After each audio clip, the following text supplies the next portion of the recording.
സ്വദേശി GCRD ന്യൂസിലേക്ക് എല്ലാവർക്കും സ്വാഗതം. നമ്മുടെ വീടുകളിൽ നമുക്കുണ്ടാക്കാൻ സാധിക്കുന്ന കുളിസോപ്പ് നിർമ്മാണവുമായി ബന്ധപ്പെട്ട മോൾഡുകൾ, അതുപോലെ തന്നെ ആ മോൾഡുകൾ വയ്ക്കുന്നതിന് വേണ്ടി ഉപയോഗിക്കുന്ന ട്രേ, ഇത്തരം കാര്യങ്ങളെക്കുറിച്ച് നിങ്ങളുടെ ശ്രദ്ധയിലേക്ക് കൊണ്ടുവരുന്നതിനാണ് ഇന്ന് ഈ വീഡിയോയിലൂടെ ഉദ്ദേശിക്കുന്നത്. സ്വദേശിയുടെ നേതൃത്വത്തിൽ 1998 ആരംഭിച്ച് കഴിഞ്ഞ 25 വർഷക്കാലമായി കേരളത്തിൽ നടന്നുകൊണ്ടിരുന്ന സോപ്പ് ഉൽപ്പന്ന നിർമ്മാണ പരിശീലന പരിപാടിക്ക് വേണ്ടിയിട്ട് തയ്യാറാക്കി ജനങ്ങളുടെ മുമ്പിലേക്ക് എത്തിച്ച മോൾഡുകൾ പ്രധാനമായിട്ട് 2 ടൈപ്പിലുള്ള മോൾഡുകളാണുള്ളത്. അതിലൊന്നാമത്തേത് ഓവൽ ഷേപ്പിൽ സോപ്പുണ്ടാക്കുന്നതിനുള്ള മോൾഡുകളാണ്. രണ്ടാമത്തേത് റെക്റ്റാങ്കിൾ ഷേപ്പിൽ സോപ്പുണ്ടാക്കുന്നതിനുള്ള മോൾഡുകളാണ്. ഈ 2 രീതിയിലുള്ള മോൾഡുകളാണ് നമ്മൾ ഇന്ന് നമ്മുടെ മാർക്കറ്റുകളിൽ വന്നുകൊണ്ടിരിക്കുന്ന സോപ്പുകളുടെ ആകൃതിയുമായിട്ട് ബന്ധപ്പെട്ട് നമ്മൾ കണ്ടുകൊണ്ടിരിക്കുന്നത്. ഒന്ന് ഓവൽ ആകൃതിയിലുള്ള മോൾഡുകൾ, 2 ദീർഘചതുരാകൃതിയിലുള്ള മോൾഡുകൾ. ഈ മോൾഡുകളുമായി ബന്ധപ്പെട്ട് ആ മോൾഡുകൾ ഡെവലപ്പ് ചെയ്യുന്നതിന് വേണ്ടി 1998 മുതൽ ഗാന്ധി സെൻറ്റർ ഫോർ റൂറൽ ഡെവലപ്മെൻറ്റിൻ്റെ നേതൃത്വത്തിൽ നടന്നുകൊണ്ടിരിക്കുന്ന പ്രവർത്തനങ്ങൾ, ആ പ്രവർത്തനങ്ങൾ വളരെ നന്നായിട്ട് വികസിപ്പിച്ച് സോപ്പ് നിർമ്മാണവുമായിട്ട് ബന്ധപ്പെട്ട് നമുക്ക് ആവശ്യമുള്ള മോൾഡുകൾ, ഷേപ്പുകൾ മാർക്കറ്റിൽ വന്നുകൊണ്ടിരിക്കുന്ന സോപ്പുകളുടെ ആകൃതിയുമായിട്ട് ബന്ധപ്പെടുത്തി അതുമായിട്ട് താരതമ്യം ചെയ്യുമ്പോൾ അവയോടൊപ്പം കോമ്പീറ്റ് ചെയ്യത്തക്ക രീതിയിൽ മത്സരിച്ച് അവയോടൊപ്പം എത്തുന്ന രീതിയിലുള്ള മോൾഡുകളാണ് സ്വദേശി സോപ്പ് നിർമ്മാണ പരിശീലന പരിപാടിയുമായിട്ട് ബന്ധപ്പെട്ട് Gandhi centre for rural development വികസിപ്പിച്ചെടുത്തിട്ടുള്ളത്. ഈ 2 രീതിയിലുള്ള മോൾഡുകളും അതുപോലെ തന്നെ ആ മോൾഡുകൾ വയ്ക്കുന്നതിനാവശ്യമായ ട്രേകളും, ഈ കാര്യങ്ങളെല്ലാം സ്വദേശിയുടെ പൂർണ്ണമായിട്ടുള്ള നേതൃത്വത്തിൽ നടത്തപ്പെട്ട വികസന പ്രവർത്തനങ്ങളിൽ കൂടി രൂപപ്പെട്ടു വന്നതാണ്. സ്വദേശി സോപ്പ് നിർമ്മാണ പരിശീലന പരിപാടി ആരംഭിക്കുന്ന സമയത്ത് ഈ രംഗത്തുണ്ടായിരുന്നത് ഒരു ടൈപ്പ് മോൾഡ് മാത്രമാണ് ഉണ്ടായിരുന്നത്. അത് ശാസ്ത്ര സാഹിത്യ പരിഷത്തിൻ്റെ നേതൃത്വത്തിൽ നടന്നുകൊണ്ടിരുന്ന സോപ്പ് നിർമ്മാണ പരിശീലന പരിപാടിയുമായിട്ട് ബന്ധപ്പെട്ട മോൾഡുകളാണ്. അത് 20 സോപ്പുകൾ ഉണ്ടാക്കാൻ സാധിക്കുന്ന ഓവൽ ആകൃതിയിലുള്ളതും അതുപോലെ തന്നെ ചതുരാകൃതിയിലുള്ളതുമായ മോൾഡുകൾ ശാസ്ത്ര സാഹിത്യ പരിഷത്ത് വികസിപ്പിച്ചെടുത്തിട്ടുണ്ടായിരുന്നു. അതാണ് മോൾഡുകളുടെ തുടക്കക്കാരൻ എന്ന് പറയാവുന്ന ടൈപ്പിലുള്ള മോൾഡുകൾ. ആ മോൾഡുകൾ ഒരൊറ്റ ഫ്രെയിമുണ്ടാക്കിയതിന് ശേഷം അതിൻ്റെ ഇടയ്ക്ക് ഫില്ലറുകൾ കൊടുത്ത് തയ്യാറാക്കിയ മോൾഡുകളായിരുന്നു 20 സോപ്പുകൾ ഉണ്ടാക്കാൻ സാധിക്കുന്ന രീതിയിലുള്ള മോൾഡുകൾ. പക്ഷേ ഈ മോൾഡിനുണ്ടാകുന്ന ഒരു പോരായ്മ എന്താണെന്ന് ചോദിച്ചാൽ, പ്ലാസ്റ്റർ ഓഫ് പാരീസ് കൊണ്ടുണ്ടാക്കപ്പെട്ടിരിക്കുന്ന ഫില്ലറുകൾ ആയതുകൊണ്ട് കുറച്ചു കാലം കഴിയുമ്പോൾ ആ ഫില്ലറുകൾ മുഴുവൻ ഇളകിപ്പോവുകയും ഇതൊരു ചട്ടക്കൂട് മാത്രമായിട്ട് മാറുകയും ചെയ്യും. അതൊരു പ്രധാനപ്പെട്ട പോരായ്മയായിരുന്നു. ആ പോരായ്മ പരിഹരിക്കുന്നതിന് വേണ്ടിയിട്ടാണ് സ്വദേശി ഈ രീതിയിലല്ലാത്ത മോൾഡുകൾ ഡെവലപ്പ് ചെയ്യുന്നതിന് വേണ്ടി ശ്രമിച്ചത്. ഈ രീതിയിലല്ലാത്ത മോൾഡുകൾ ഡെവലപ്പ് ചെയ്യുന്നതിന് വേണ്ടി ശ്രമിച്ചപ്പോൾ സ്വദേശി കണ്ട ഏറ്റവും പ്രധാനപ്പെട്ട ഒരു പോരായ്മ മോൾഡുകൾ പ്രത്യേകമായിട്ടുണ്ടാക്കുക, അതുപോലെ തന്നെ ഇതുപോലെയുള്ള മോൾഡുകൾ ചതുരാകൃതിയിലുള്ള ദീർഘചതുരാകൃതിയിലുള്ള മോൾഡുകളും ഓവൽ ആകൃതിയിലുള്ള മോൾഡുകളും. അങ്ങനെ 2 ടൈപ്പിലുള്ള മോൾഡുകൾ പ്രത്യേകമായിട്ട് ഉണ്ടാക്കുക. അങ്ങനെ ഉണ്ടാക്കിക്കൊണ്ടിരിക്കുന്ന മോൾഡുകൾ നിരത്തി വയ്ക്കുന്നതിനാവശ്യമായ ഫ്രെയിം തയ്യാറാക്കുക. ആദ്യകാലത്ത് സ്റ്റീൽ കൊണ്ടുള്ള നാഗത്തകിട് ഉപയോഗിച്ചുള്ള ഫ്രെയിമുകളാണ് തയ്യാറാക്കിയിരുന്നത്. നാഗത്തകിട് ഉപയോഗിച്ചുള്ള ഫ്രെയിമുകൾ. അപ്പോൾ അത് പെട്ടെന്ന് ബെൻഡാകുന്നു, വളയുന്നു, അതുപോലെ തന്നെ അതിൻ്റെ ലെവൽ ശരിയാകാതെ വരുന്നു, അത് തുരുമ്പ് പിടിച്ച് പോകുന്നു എന്നുള്ള പോരായ്മ കണ്ടപ്പോൾ ട്രേ ഉണ്ടാക്കുന്ന പരിപാടി സ്റ്റീലിലേക്ക് മാറ്റി. ഇതേ രീതിയിലുള്ള സ്റ്റീൽ ട്രേ ഉപയോഗിച്ച് സോപ്പ് വയ്ക്കുന്നതിനാവശ്യമായ മോൾഡുകൾ വയ്ക്കുന്നതിനാവശ്യമായ ട്രേകൾ ഉണ്ടാക്കുന്നതിനുള്ള ശ്രമമായി. ഈ ട്രേ ഉണ്ടാക്കപ്പെട്ടപ്പോഴും അതുമായിട്ട് കുറേ കാലം മുന്നോട്ട് പോയപ്പോൾ നമുക്ക് ബോധ്യപ്പെട്ട ഒരു കാര്യം, സോപ്പ് മോൾഡിൽ നിന്ന് ഇളക്കിയെടുക്കുന്ന സമയത്ത്, ട്രേയിൽ നിന്ന് ഇളക്കിയെടുക്കുന്ന സമയത്ത് നമ്മൾ അതിൽ ബലം കൊടുക്കുന്നുണ്ട്. അങ്ങനെ ബലം കൊടുക്കുമ്പോൾ സ്വാഭാവികമായിട്ടും ഈ സ്റ്റീൽ ട്രേ ബെൻഡാകുന്നുണ്ട്. സ്റ്റീൽ ട്രേ ബെൻഡാകുമ്പോൾ അതിന് ലെവലിൽ വ്യത്യാസം വരുമ്പോൾ എല്ലായ്പ്പോഴും ഉണ്ടാകുന്ന ഒരു പ്രശ്നം, നമ്മൾ ഈ ട്രേയുടെ അകത്തേക്കാണ് മോൾഡുകൾ വയ്ക്കുന്നത്. അങ്ങനെ ഓരോ മോൾഡുകളും നമ്മൾ 25 മോൾഡുകൾ നമ്മൾ വെച്ചതിന് ശേഷം അതിലേക്ക് സോപ്പ് മിശ്രിതം ഒഴിക്കുകയും അത് ഉറച്ചു വരുന്ന സമയത്ത് ഇളക്കിയെടുക്കുകയുമാണ് ചെയ്യുന്നത്. അങ്ങനെ സോപ്പ് മിശ്രിതം ഒഴിക്കുന്ന സമയത്ത് സ്റ്റീൽ ട്രേയുടെ ലെവൽ ശരിയല്ലാതെ വന്ന അതിന് ചെരിവുണ്ടായ അല്ലെങ്കിൽ ബെൻഡായാൽ നമ്മൾ ഒഴിക്കുന്ന സോപ്പ് മിശ്രിതം അടിയിൽ കൂടി മോൾഡിനടിയിൽ കൂടി ഒലിച്ചു പോകും. അങ്ങനെയൊരു പ്രശ്നം ഗുരുതരമായിട്ട് നേരിട്ടപ്പോൾ, പ്രത്യേകിച്ച് തുടക്കക്കാരായ ആൾക്കാർ സോപ്പുണ്ടാക്കുന്ന സമയത്ത് ആ ഒരു പ്രശ്നം വളരെ കൂടുതലായിട്ടുണ്ടാകുകയും ചെയ്യും. അങ്ങനെ ആ ഒരു പ്രശ്നം നേരിട്ട സമയത്ത് നാഗത്തകിടിലുള്ള ട്രേ നമ്മൾ മാറ്റിയിട്ടാണ് സ്റ്റീൽ ട്രേയിലേക്ക് വന്നത്. നാഗത്തകിട് ട്രേ നമ്മൾ മാറ്റുന്നതിന് കണ്ട ഏറ്റവും പ്രധാനപ്പെട്ട പോരായ്മ അത് തുരുമ്പെടുക്കുന്നു. അതുപോലെ തന്നെ ആ ട്രേ വളരെ പെട്ടെന്ന് ബെൻഡാക്കുന്നു. അതിൽ നിന്ന് നമ്മൾ സ്റ്റീലിലേക്ക് വന്നപ്പോൾ അതിന് നല്ല ഫിനിഷിംഗ് ഉണ്ട്. അതോടൊപ്പം തന്നെ അത് തുരുമ്പെടുക്കുന്നില്ല. പക്ഷെ അന്നേരം ഉണ്ടായ പോരായ്മ എന്താണെന്ന് ചോദിച്ചാൽ, തുടക്കക്കാരായ ആൾക്കാർ സോപ്പ് ചെയ്യുന്ന സമയത്ത്, മോൾഡ് ഇളക്കിയെടുക്കുന്ന സമയത്ത്, അവർ കൂടുതൽ ബലം പ്രയോഗിക്കുന്ന സമയത്ത് ട്രേ ബെൻഡാക്കുന്ന ഒരു പ്രശ്നം വീണ്ടും ഉണ്ടാക്കുന്നു. അങ്ങനെ വന്നപ്പോൾ അതും നമുക്ക് എല്ലാവർക്കും സ്വീകാര്യമായ രീതിയിലുള്ള ഒരു ട്രേ എന്നുള്ള സങ്കല്പത്തിലേക്ക് എത്തുന്നതിന് സാധിക്കാത്ത അവസ്ഥയുണ്ടാക്കി. ആ പ്രശ്നം പരിഹരിക്കുന്നതിന് വേണ്ടിയിട്ടുള്ള നമ്മുടെ ശ്രമത്തിൻ്റെ ഭാഗമായിട്ടാണ് നമ്മൾ ഗ്ലാസ് കൊണ്ടുള്ള, തടിയും ഗ്ലാസും ഉപയോഗിച്ചുകൊണ്ടുള്ള ട്രേയിലേക്ക് നമ്മൾ പോയത്. തടിയും ഗ്ലാസും ഉപയോഗിച്ചുള്ള ട്രേ ഈ രീതിയിലുള്ള ട്രേ ആണ്. ഗ്ലാസ്സിലേക്ക് നമ്മൾ മോൾഡ് അടുക്കിയിരിക്കുന്നതാണ് നിങ്ങളിപ്പോൾ കണ്ടുകൊണ്ടിരിക്കുന്നത്.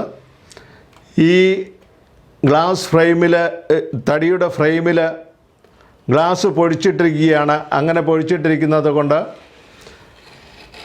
ഈ ട്രേക്ക് സാധാരണ ഇതിൽ ഡാമേജ് ഒന്നും ഉണ്ടാകുകയില്ല. കാരണം ട്രേയുടെ അടിഭാഗം, ഗ്ലാസ് ഇരിക്കുന്ന ഭാഗം നിലത്ത് മുട്ടുന്നില്ല.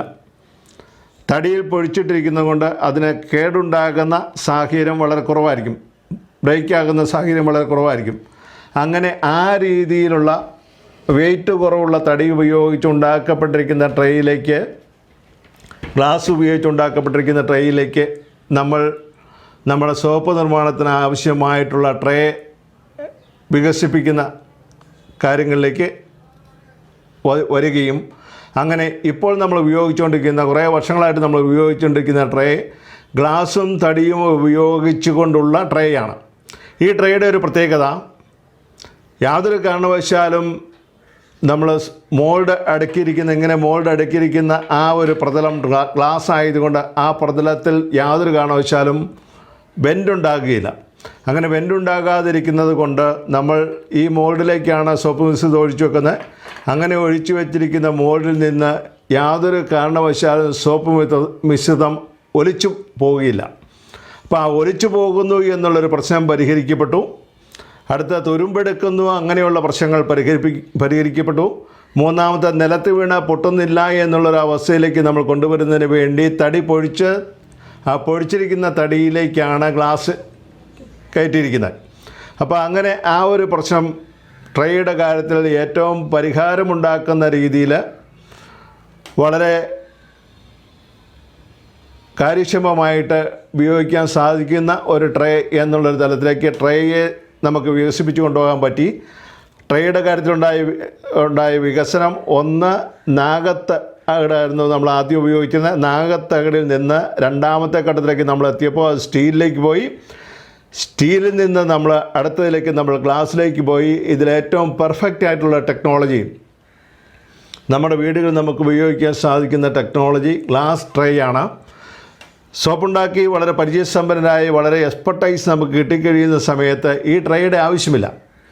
ഒരു മേശയിലേക്ക് മോൾഡുകൾ ഗ്ലാസ് ഇട്ടതിന് ശേഷം മോൾഡുകൾ ആ ഗ്ലാസ്സിലേക്ക് നിരത്തി വെച്ചാൽ മതി. വളരെ പരിചയസമ്പന്നരായ ആൾക്കാർക്ക് മേശയിലേക്ക് എത്ര മോൾഡുകൾ വേണമെന്ന് നിരത്തി വെച്ചുകൊണ്ട് ആ മോൾഡ് നിരങ്ങിപ്പോകാതെ തന്നെ അവർക്ക് ഒരു 2 സൈഡ് റീപ്പർ അടിച്ചുകൊണ്ട് അവർക്ക് സോപ്പ് ചെയ്യാൻ സാധിക്കുന്ന അവസ്ഥയിലേക്ക് ചെന്നെത്താൻ സാധിക്കും. അതെല്ലാം പരിചയസമ്പന്നരായ വളരെ എക്സ്പെർട്ടൈസ് ഉള്ള ആൾക്കാരെ സംബന്ധിച്ചിടത്തോളമാണ് അത്തരമൊരു ലെവലിലേക്ക് അവർക്ക് പോകാൻ സാധിക്കുന്നത്.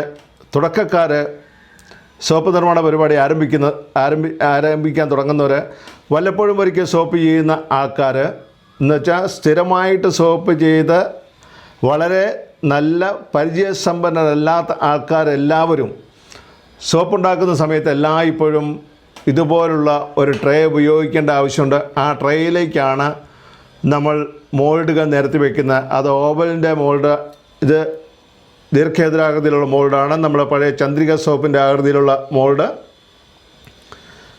ഈ മോൾഡ് ഓവൽ ഷേപ്പിലുള്ള മോൾഡാണ്. ഓവൽ ഷേപ്പിലുള്ള മോൾഡ് എന്ന് പറയുമ്പോൾ അത് നമ്മുടെ സാൻഡൽ സോപ്പ്, PA സോപ്പ് അങ്ങനെയുള്ള സോപ്പുകളുടെ ആകൃതിയാണ് അതിനുണ്ടാകുന്നത്. അപ്പോൾ ആ രീതിയിലുള്ള 2 ടൈപ്പ് മോൾഡുകളാണ് നമ്മൾ ഡെവലപ്പ് ചെയ്തിരിക്കുന്നത്. ഒന്ന് ദീർഘചതുരാകൃതിയിലുള്ള സോപ്പുകളുടെ മോൾഡുകൾ, രണ്ടാമത്തേത് ഓവൽ ആകൃതിയിൽ വരത്തക്ക മോൾഡുകൾ. ഈ 2 രീതിയിലുള്ള മോൾഡുകൾ നമുക്ക് ആവശ്യമുണ്ട്. അതിനുള്ള പ്രധാനപ്പെട്ട കാരണം നമ്മുടെ സങ്കല്പത്തിൽ മാർക്കറ്റിൽ വന്നുകൊണ്ടിരിക്കുന്ന സോപ്പുകളുടെ ആകൃതി ഏതാണോ ആ ആകൃതിക്ക് അനുയോജ്യമായ രീതിയിലുള്ള സോപ്പുകളാണ് നമ്മളും ഉണ്ടാക്കേണ്ടത്. അപ്പോൾ അതുകൊണ്ട് തന്നെ ചന്ദ്രിക അതുപോലെ നാച്ചുറൽ ഹെർബലായിരിക്കുന്ന സോപ്പുകളെല്ലാം ആ ഒരു സങ്കല്പത്തിലേക്ക് നമ്മൾ പോകുമ്പോൾ എല്ലായ്പ്പോഴും നമുക്ക് ദീർഘചതുരാകൃതിയിലുള്ള മോൾഡുകളാണ് ആവശ്യം. എന്നാൽ സാൻഡൽ, പിയേഴ്സ് അങ്ങനെ തുടങ്ങിയ സോപ്പുകളുടെയൊക്കെ കാര്യത്തിലേക്ക് പോകുമ്പോൾ നമുക്കെല്ലാവർക്കും ഓവൽ ആകൃതിയിലുള്ള സോപ്പുകളുടെ മോൾഡുകളാണ് ആവശ്യം. അപ്പോൾ ഈ മോൾഡുകൾ, ഈ 2 രീതിയിലുള്ള മോൾഡുകൾ, ആദ്യം മോൾഡുകളെല്ലാം ഒരു പ്ലാസ്റ്റിക് രീതിയിലുള്ള മോൾഡുകളായിരുന്നു. ആ പ്ലാസ്റ്റിക് രീതിയിലുള്ള മോൾഡുകളിൽ അതിന് വളവുണ്ടാകുന്നു, ബെൻഡുണ്ടാകുന്നു എന്ന് മനസ്സിലായി കഴിഞ്ഞപ്പോൾ ആ മോൾഡുകൾ നമ്മൾ ഉപേക്ഷിച്ച് ഫൈബർ മെറ്റീരിയലിലേക്ക് നമ്മൾ പോയി കഴിഞ്ഞപ്പോൾ അതിന് ബെൻഡുണ്ടാകുന്നില്ല, പക്ഷേ അതിന് ബ്രേക്കേജ് കൂടുതലാണ്. അപ്പോൾ അങ്ങനെ വന്ന ആ ഫൈബർ മെറ്റീരിയൽ നമ്മൾ ഉപേക്ഷിച്ചു. അടുത്ത ഘട്ടത്തിലേക്ക് നമ്മൾ പോയപ്പോൾ അത് സെമി മെറ്റീരിയലാക്കി, ഫൈബർ ഗ്ലാസ് ടൈപ്പിലുള്ള സെമി മെറ്റീരിയൽ ഉപയോഗിച്ചുകൊണ്ട് താരതമ്യേന നന്നായിട്ട് ലൈഫുള്ള മോൾഡുകൾ, വായത്തിൽ പൊട്ടി നിലത്തൊന്നും വീണാൽ പൊട്ടിപ്പോകുകയില്ലാത്ത മോൾഡുകൾ, ആ രീതിയിലുള്ള മോൾഡുകളാക്കി നമ്മൾ. അപ്പോൾ ഇങ്ങനെയുള്ള മോൾഡുകളെല്ലാം നമ്മൾ ആദ്യകാലത്ത് ഉണ്ടാക്കിയപ്പോൾ ഇത് പെർഫെക്റ്റായിട്ട് ദീർഘചതുരമായിരുന്നു, റെക്റ്റാങ്കിളായിരുന്നു. കുറച്ചു കാലം കഴിഞ്ഞപ്പോൾ നമുക്ക് തോന്നി ഈ സോപ്പിൻ്റെ മൂലകൾ ഇല്ലാത്ത മോൾഡാണ്, ആകൃതിയാണ് നല്ലത്. അതുകൊണ്ട് മൂലകൾ നമ്മളൊന്ന് ചെറിയൊരു കർവ് കൊടുത്തു. അപ്പോൾ അങ്ങനെ കർവ് കൊടുത്തു കഴിഞ്ഞപ്പോൾ അത് കാഴ്ചയ്ക്ക് കൂടുതൽ ആകർഷകമായ മോൾഡുകളാക്കി മാറ്റാൻ സാധിച്ചു. ഓവൽ മോൾഡുകളുടെ കാര്യത്തിലും ഇതേ രീതിയിലുള്ള ചെറിയ ചെറിയ മാറ്റങ്ങൾ നമ്മൾ വരുത്തിയിട്ടുണ്ട്. നേരത്തെ ഇത്രയും ഓവലല്ലായിരുന്നു. അതിനുശേഷം അതിനെ വീണ്ടും കുറച്ചുകൂടി ആക്കി അവസാനമായപ്പോൾ നമ്മൾ ഈ മോൾഡുകളെല്ലാം നമ്മൾ സ്വദേശി എന്നുള്ള പേര് മോൾഡുകളിൽ തന്നെ കൊടുക്കാൻ തുടങ്ങി. അപ്പോൾ കാരണം ഈ മോൾഡുകളെല്ലാം സ്വദേശിയാണ് ഡെവലപ്പ് ചെയ്തിട്ടുള്ളത്, സ്വദേശിയുടെ മോൾഡുകളാണ്. അതുകൊണ്ട് ഇത് ആൾക്കാർക്ക് അറിയുന്നതിന് വേണ്ടി സ്വദേശി എന്നുള്ള പേര് ആ മോൾഡുകളിൽ തന്നെ നമ്മൾ പ്രിൻ്റ് ചെയ്യാൻ തുടങ്ങി.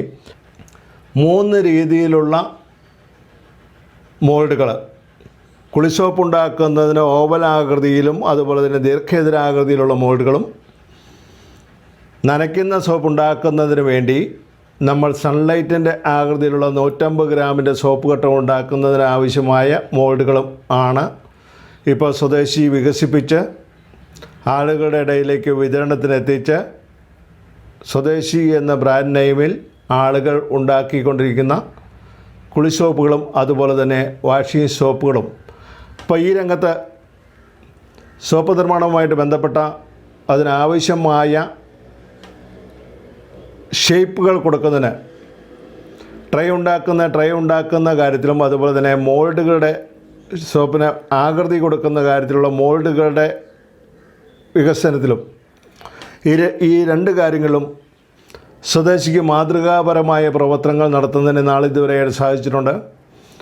സ്വദേശിയുടെ പൂർണ്ണമായിട്ടുള്ള പ്രവർത്തന ഫലമായിട്ടാണ് ഈ മോൾഡുകളെല്ലാം ഡെവലപ്പ് ചെയ്യുന്നതിനും അതുപോലെ തന്നെ ആളുകളിലേക്ക് എത്തിക്കുന്നതിനും സാധിച്ചത്. അപ്പോൾ ഞാൻ ഈ വീഡിയോയിൽ കൂടി നിങ്ങളുടെ ശ്രദ്ധയിലേക്ക് കൊണ്ടുവരുന്നതിന് പ്രധാനമായിട്ട് ഉദ്ദേശിച്ചത് നമ്മുടെ വീടുകളിലെ സോപ്പ് നിർമ്മാണത്തിന് ഉപയോഗിക്കാൻ സാധിക്കുന്ന മോൾഡുകളെക്കുറിച്ച്, അതുപോലെ തന്നെ ആ മോൾഡ് ഉപയോഗിച്ചുണ്ടാക്കാൻ സാധിക്കുന്ന സോപ്പുകളെക്കുറിച്ച് പറയുന്നതിന് വേണ്ടിയിട്ടാണ്. ഇപ്പോൾ മാർക്കറ്റിൽ സിലിക്കോൺ മെറ്റീരിയൽ ഉപയോഗിച്ചുള്ള മോൾഡുകൾ 4 പീസുള്ള മോൾഡുകളും ലഭ്യമായിട്ട് വന്നിട്ടുണ്ട്. പക്ഷേ അതൊന്നും നമ്മുടെ സാധാരണക്കാരുടെ സോപ്പ് നിർമ്മാണവുമായിട്ട് ബന്ധപ്പെട്ട് ഫലപ്രദമായിട്ട് ഉപയോഗിക്കാൻ പറ്റുന്ന മോൾഡിൻ്റെ ഫലപ്രദമായിട്ടുള്ള മോൾഡുകളല്ല. ഫലപ്രദമായിട്ട് നമുക്ക് സ്ഥായിയായിട്ട് ഉപയോഗിക്കാൻ സാധിക്കുന്ന മോൾഡുകൾ എന്ന് പറയുന്നത് നമ്മുടെ ട്രേ ഉപയോഗിച്ച് ആ ട്രേയിലേക്ക് കുളിസോപ്പിനാണ് 25 സോപ്പുകളാണ് കിട്ടുന്നത്. 25 സോപ്പുകൾ നിരത്തുന്നതിനാവശ്യമായിട്ടുള്ള മോൾഡുകൾ, അത് ഓവലാകൃതിയിലും അതുപോലെ തന്നെ ദീർഘചതുരാകൃതിയിലും, അതുപോലെ തന്നെ വാഷിംഗ് സോപ്പ് തുണി നനയ്ക്കുന്ന സോപ്പിന് വേണ്ടിയിട്ട് നമുക്ക് 27 മോൾഡുകൾ 27 സോപ്പ് കിട്ടുന്ന 150 ഗ്രാമിൻ്റെ സൺലൈറ്റ് ആകൃതിയിലുള്ള സോപ്പ് ഉണ്ടാക്കുന്നതിനുള്ള മോൾഡുകളുമാണ് നമുക്ക് ഇപ്പോൾ ഉണ്ടാക്കുന്നതിനും അതുപോലെ തന്നെ ആളുകളിലേക്ക് എത്തിക്കുന്നതിനും സാധിച്ചുകൊണ്ടിരിക്കുന്നത്. നിങ്ങളുടെ പ്രത്യേകമായ ശ്രദ്ധയിലേക്ക് ഈ കാര്യങ്ങൾ ഞാൻ കൊണ്ടുവരുന്നു. അതുപോലെ തന്നെ അടുത്ത കാര്യങ്ങളിലേക്ക് വരുന്ന സമയത്ത് ആ വീഡിയോകളെല്ലാം ഇതിനു മുമ്പ് ഞാൻ കുളിസോപ്പ് നിർമ്മാണവുമായിട്ട് ബന്ധപ്പെട്ട് ഏതാനും വീഡിയോ ഞാൻ ചെയ്തിട്ടുണ്ടായിരുന്നു. അതിലൊന്നാമത്തെ വീഡിയോ സോപ്പ് നിർമ്മാണത്തിനാവശ്യമായ സോപ്പ് നിർമ്മാണത്തെക്കുറിച്ച് ഒരു ഇൻട്രൊഡക്ഷനായിരുന്നു ആദ്യത്തെ വീഡിയോ.